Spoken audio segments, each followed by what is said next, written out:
გენოს ყველა სოხუმელი იცნობდა და ძალიან ახლოს და ძალიან კარგად. ეს იყო ესეთი ვაჟკაცური ბუნების ადამიანი. ის არ იყო პროფესიონალი სამხედრო.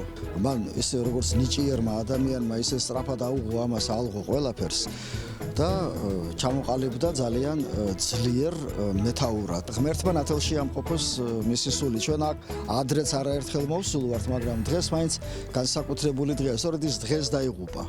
28-ში დაიღუპა ის.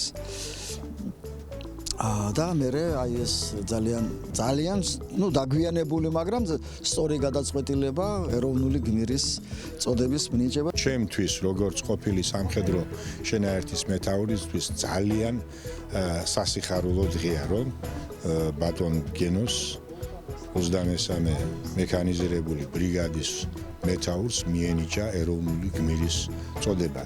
და მე მიმაჩნია სრულიად დამსახურებულად. ბატონი გენოს ეს თავისი კაცობით, თავისი მამაცობით, თავისი მხედრული შემართებით აქ დამსახურებული. იმ ბოლო დღეს, ბოლო საათებში, მაშინ როცა სოხუმი დაცემული იყო, მან სოხუმისკენ იბრუნა პირი და მირულად დაიღუპა აი კელასურის ხიდთან.